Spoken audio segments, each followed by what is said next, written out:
ኦልሞስት ኢየሱስ ክርስቶስ የሰማይ ደጆች በመለኮት ኃይል ብቻ እንደሚከፈቱ ሰማይን ለማንኳኳት እግዚአብሔር ፊት ዝቅ ብላችሁ ጠይቃችሁ የምትቀበሉት እዚህ ነው። ሐዋርያቱ ሲጸልዩ በአንድ መንፈስ በአንድ ሐሳብ ሆነው ይጸልዩ ነበረ። የተከፋፈለ ሐሳብ እንኳን አልነበራቸው። ሰማይ የሚታዘዝላችሁ እግዚአብሔር ሰማያትን የሚከፍትላችሁ በአንድ መንፈስና በአንድ ሐሳብ እግዚአብሔር የሰማይን ደጅ ይከፍትላችኋል። የሰማይን መስኮቶች ይከፍትላችኋል። እኔ ዛሬ እንደዚህ ጸልይላችኋለሁ። የተዘጉ ደጆች ሁሉ ይከፈትላችሁ። የተዘጉ ማናቸውም በሮች ይከፈትላችሁ። ኢየሱስ ክርስቶስ ለዘለዓለም ጌታ ነው። ለ5 ዓመት፣ ለ6 ዓመት፣ ለ7 ዓመት የተዘጋባችሁ በር በሙሉ በናዝሬቱ በጌታ በኢየሱስ ስም እንዲከፈት እኔ ጸልያለሁ። በኢየሱስ ስም የተከፈተ ይሁን። ወገኖቼ እግዚአብሔር ዛሬ የሚናገራችሁ ምንድን ነው? ራሳችሁን በእግዚአብሔር ፊት ቁጭ አርጉ። ራሳችሁን በእግዚአብሔር ፊት ዝቅ አርጉት። ጸሎታችሁ በኢየሱስ ክርስቶስ ስም ብቻ ይሁን። ወገኖቼ ያስጨንቃችሁ የተሰበረ ይሁን። እርግማን የተሰበረ ይሁን። ቀንበር የተሰበረ ይሁን። ከአቅማቸው በላይ የሆነ በሽታ፣ ከአቅማቸው በላይ የሆነ ተግዳሮት በናዝሬቱ በጌታ በኢየሱስ ስም ዛሬ እንዲሰበር ጸልያለሁ። ኬላውን ቲቪ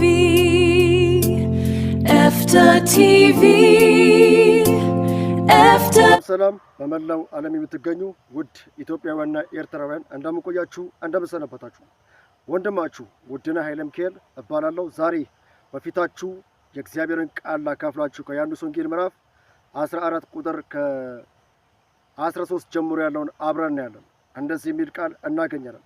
በናዝሬቱ በጌታ በኢየሱስ ክርስቶስም አነባለሁ። እኔ ወደ አብ እሄዳለሁና አብም ስለ ወልድ እንዲከበር በስሜ የምትለምኑትን ሁሉን አደርገዋለሁ።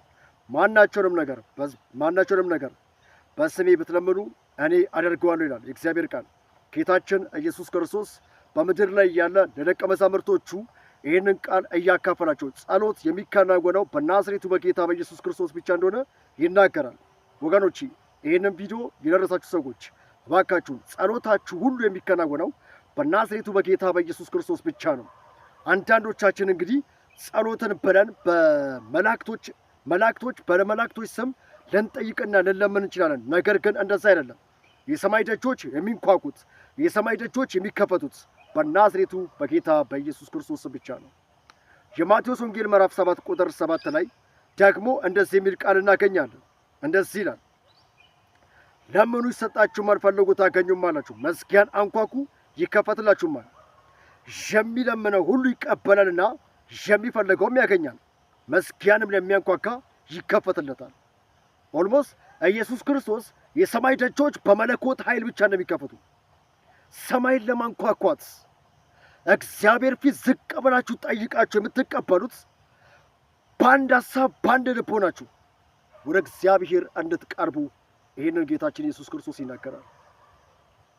ለዚህ ነው ሐዋርያቱም ሲጸልዩ በአንድ መንፈስ በአንድ ሐሳብ ሆነው ይጸልዩ ነበረ።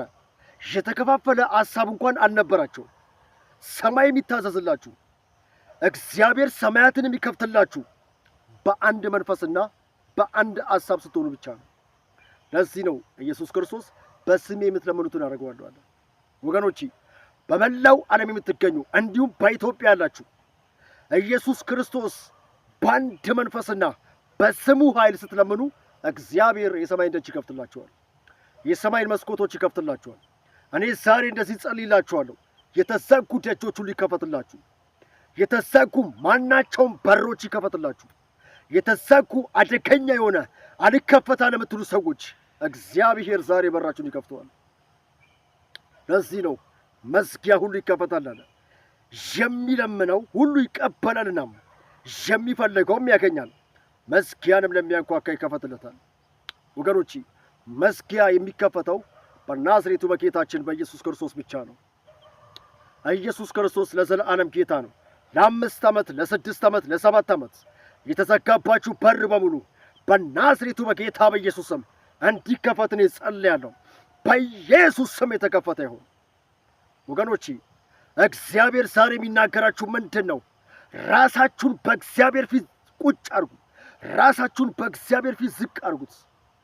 ጸሎታችሁ በኢየሱስ ክርስቶስ ስም ብቻ ይሁን። ወገኖቼ አይታችሁ በስሜ የምትለምኑትን አለ ጌታችን ኢየሱስ ክርስቶስ። በስሜ የምትለምኑትን ማናቸውንም ነገር አለ ማናቸውንም በእናንተ እይታ በጣም ከባድ የሆነ በእግዚአብሔር ዓይን ደግሞ ቀላል የሆነ በናዝሬቱ በጌታ በኢየሱስም ዛሬ ይከፈታል። አይታችሁ እኔ ወደ አብ ሄዳለሁና አብም ስለ ወልድ እንዲከብር በስሜ የምትለምኑትን ሁሉን አደርገዋለሁ። ማናቸውንም ነገር በስሜ በትለምኑ አደርገዋለሁ። ምንድነው ከእናንተ አእምሮ በላይ ሆነ? ምንድነው ካንቺ አእምሮ በላይ ሆነ?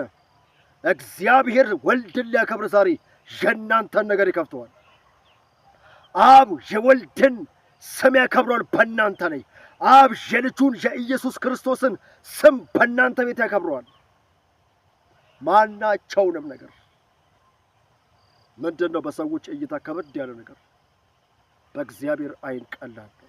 ለዚህ ነው ነቢዩ ኤልሳ ሲናገር እንደዚህ አላቸው፣ ይህ ሸለቆ በውሃ ይሞላል ከማለቱ በፊት የእስራኤል ሕዝብ ከብቶቻቸውም ተጠምተው ሕዝቡ በሙሉ በተጠማ ሰዓት ይህም አለ በእግዚአብሔር ዓይን ቀላል ነው። ሸለቆ ውሃ ሊሞላ በእግዚአብሔር ዓይን ቀላል ነው። በጉድጓድ ውስጥ ውሃ ሊሞላ በእግዚአብሔር ዓይን ቀላል ነው። በሸለቆ ውስጥ ውሃን ለማከማቸት በእግዚአብሔር ዓይን ቀላል ነው። ለእናንተ ከባድ ነው። ስለዚህ ማናቸውንም ነገር በስሜ የምትለምኑ ይሆንላችኋል። ማናቸውንም ነገር በስሜ የምትጠይቁ ይሳካላችኋል። ምንድነው ወንድሜ ዛሬ ያልተሳካለ ነገር? ምንድነው ዛሬ በሰው ሀገር ተቀምጣችሁ በሰው አገር ላይ ሆናችሁ ያልተሳካላችሁ ነገር?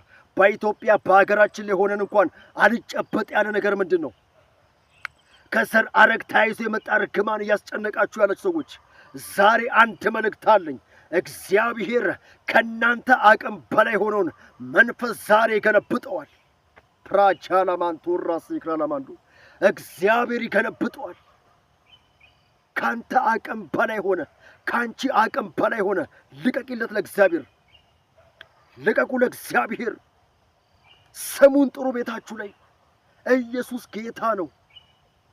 በስሜ የምትለምኑት አለ ማናቸውንም ነገር ዛሬ በየትኛውም ክልል ያላችሁ ሰዎች ቤታችሁ ላይ ኢየሱስ ክርስቶስ ይንገስ። በቤታችሁ ላይ የናዝሬቱ ኢየሱስ ክርስቶስ ይንገስ። ምንድነው ከእናንተ አቅም በላይ የሆነ ነገር? ዛሬ ቃሉ የሚናገረው ለዚህ ነው። ኢየሱስ ክርስቶስ ወደ ሰማይ ከማረጉ በፊት ለደቀ መዛሙርቶቹ ያስቀመጠው ቃል ነው፣ እንዴት መጸለይ እንዳለባቸው። ከበድ ያለ ነገር ሲመጣባቸው ማናቸውንም ነገር አለ በስሜ ለምኑ አለ። አብ ወልድን ሊያከብር በስሜ የምትለምኑትን ሁሉን አለ ያደርገዋል። ከዛስ በስሜ የምትለምኑትን ማናቸውንም ነገር አለ አደርገዋለሁ። አብ ዛሬ በቤታችሁ ክርስቶስን ያከብረዋል። አብ ዛሬ በቤታችሁ ወልድን ያከብረዋል። አብ ዛሬ በቤታችሁ ላይ ወልድን ያከብረዋል። ሃሌሉያ! ክብር ለጌታችን ለኢየሱስ ክርስቶስ ይሁን። እስቲ ኢየሱስ ጌታ ነው ብሎ ይሄ ቪዲዮ ደረሳችሁ ሰዎች፣ የናዝሬቱ ኢየሱስ ክርስቶስ ጌታ ነው። አይታችኋል። እግዚአብሔር አምላክ ወልድን ቤታችሁ ላይ የሚያከብረው እንደዚህ አይነት አጠቃቀም ስትጠቀሙ ነው። ሃሌሉያ! ወልድ ቤታችሁ የሚከብረው በአንድ መንፈስና በአንድ ሐሳብ ሆናችሁ ስትንበረከኩ ነው። የሚጸልይ ሰው ያስፈራል። በእግዚአብሔር ፊት የሚተኛ ሰው ያስፈራል። ሞገስ ይሸታል። ለዚህ ነው አስቴር ለሶስት ቀን ጾም ጸሎት ካረገች በኋላ የሚያስፈራ ሞገስ ተከናነበች። በሰው ዘንድ ስትታይ ተቀባይነት እንዲኖራት በንጉሥ ዘንድ ተቀባይነትን አገኘች። በንጉሡ ዘንድ ተቀባይነትን አገኘች። ወገኖቼ አብ ደግሞ ዛሬ ወልድን በእናንተ ቤት ያከብረዋል። አብ ዛሬ በቤታችሁ ወልድን ያከብረዋል። አብ ዛሬ በቤታችሁ ወልድን ያከብረዋል። ጥሩት ወልድን። አትንከራተት እባክህ። ከአንዱ ቸርች ወደ አንዱ ከአንዱ ቸርች ወደ አንዱ አትሂዱ ወገኖቼ። ቤታችሁ ላይ ቁጭ ብላችሁ ወልድን ጥሩት። የናዝሬቱ ኢየሱስ ክርስቶስን ጥሩት። ተንበርከኩ። እኔ እንደዚህ ስናገራችሁ ቤተ ክርስቲያንን ናቁ እያልኳችሁ አይደለም። ጥፉ ከቤተ ክርስቲያን እያልኳችሁ አይደለም። ከአንዱ አጥቢያ አንዱ አጥቢያ መሽከርከር መፍትሄ አይደለም። በቤታችሁ ተንበርክካችሁ ስትጸልዩ እግዚአብሔር ወልድን ቤታችሁ ያከብራል። ልባችሁ አንዱ የትኛውም እኮ አጥቢያ ላይ ብትሄዱ አንድ መንፈስና አንድ ልብ ካልሆናችሁ ጥያቄያችሁ ሊመለስ አይችልም። በቤታችሁ ተቀምጣችሁ አንድ መንፈስ አንድ ሐሳብ ስትሆኑ እንቆቅልሻችሁ ይፈታል፣ ጥያቄያችሁ ይመለሳል። ለምን? አንድ መንፈስና አንድ ሐሳብ ናችሁ። እግዚአብሔር ከእናንተ ጋር ዛሬ መስማማት ይፈልጋል። እህቴ እግዚአብሔር ዛሬ ከአንቺ ጋር ሊስማማ ይፈልጋል። ወንድሜ እግዚአብሔር ዛሬ ከአንተ ጋር ሊስማማ ይፈልጋል። በክርስቶስ ድናል? አዎ ድናል። በክርስቶስ ኢየሱስ አምኔ ዘላለም ሕይወት አለ? አዎ አለ። ነገር ግን ልብን አጽና በእግዚአብሔር ላይ። በኢየሱስ ክርስቶስ ብለለምን ይከናወንላል። በሽታ ቢሆን ይነቀላል፣ ችግር ቢሆን ይነቀላል፣ መከራ ቢሆን ይነቀላል፣ ስደት ቢሆን ይሰበራል፣ መርገም ቢሆን ይሰበራል። ፕራቻላማን ተራሴ ክራላማንዱ ወገኖቼ ዛሬ እኔ መንፈስ ቅዱስ በጣም እየተቆጣጠረ ስለሆነ ማውራው የእግዚአብሔር መንፈስ አለ። ሃሌሉያ! ክብር ለጌታችን ለኢየሱስ ይሁን። ወልድ ቤታችሁ ላይ ይክበር። ኢየሱስ ክርስቶስ ጌታ ነው። ዛሬ እግዚአብሔር መንፈስ በዚህ ቦታ ላይ አለ፣ በቤታችሁ ላይ አለ፣ በሕይወታችሁ ላይ አለ፣ በቤታችን አለ፣ በውስጣችን አለ። ኢየሱስ ጌታ ነው። ወገኖቼ የተጨነቃችሁ ሰዎች መቼ ነው ጸሎት የሚመለሰው? መቼ ነው እግዚአብሔር ጥያቄ የሚመልሰው? መቼ ነው የኔ ጥያቄ ሁሉ ጊዜ ተይዞ የሚቀረው የምትሉ ሰዎች እግዚአብሔር ወልድን ሊያከብር ዛሬ ቤታችሁ ላይ ክብርን ያስቀምጣል። የእግዚአብሔር መንፈስ ቤታችሁ ላይ ይግባ። የክርስቶስ መንፈስ ቤታችሁ ላይ ይግባ። መርገም የተሰበረ ይሁን። እንቆቅልሽ ይመለስ። ጥያቄያችሁ ይመለስ። ወገኖቼ ይህን ቪዲዮ የምትከታተሉ ሰዎች በካናዳ በአውስትራሊያ እንዲሁም በጀርመን በስዊድን ያላችሁ ሰዎች አገር ውስጥ ያላችሁ ሰዎች በዚህ በስክሪኑ ላይ ያለውን ቁጥር ተቀብላችሁ ደውላችሁ አብራችሁ መጸለይ ትችላላችሁ። ውጭ ሀገር ያላችሁ ሰዎች በዋትስአፕ ማግኘት ትችላላችሁ። አገር ውስጥ ያላችሁ ሰዎች ደግሞ ልታገኙ ትችላላችሁ። አብራችሁንም ልጸልዩ ትችላላችሁ። ጌታ ኢየሱስ ክርስቶስ ለዘላለም ይባረክ። ክርስቶስ ኢየሱስ በቤታችሁ ይንገስ። አቤቱ እግዚአብሔር አባቴ ዛሬ ጸልያለሁ በጌታ በኢየሱስም በኢትዮጵያ በካናዳ በአውስትራሊያ እንዲሁም በኤርትራ ያሉ ሰዎች ነፃ እንዲወጡ እኔ ጸልያለሁ። የሚያስጨንቃቸው የተሰበረ ይሁን፣ እርግማን የተሰበረ ይሁን፣ ቀንበር የተሰበረ ይሁን። ከአቅማቸው በላይ የሆነ በሽታ፣ ከአቅማቸው በላይ የሆነ ተግዳሮት በናዝሬቱ በጌታ በኢየሱስም ዛሬ እንዲሰበር ጸልያለሁ። ኬላው እንዲነሳ ጸልያለሁ። ኬላ የሆነባቸው ነገር ይሰበር በኢየሱስ ኃይል ተሰበረ። አመሰግናለሁ በናዝሬቱ በጌታ በኢየሱስም አሜን። ይሄ ቪዲዮ የደረሳችሁ ሰዎች ባካችሁ እየተከታተላችሁን ያላችሁ ሰዎች ሰብስክራይብ ያላደረጋችሁ ሰዎች ሰብስክራይብ አድርጉ። ሰብስክራይብ ደግሞ አድርጋችሁ የምትከታተሉ ሰዎች ባካችሁን ሼር አድርጉልኝ፣ ለብዙ ሰው ይዳረስ። ወዳችኋለሁ። በቀጣይ ፕሮግራም እስክንገናኝ መልካም ቆይታ። ኤፍታ ቲቪ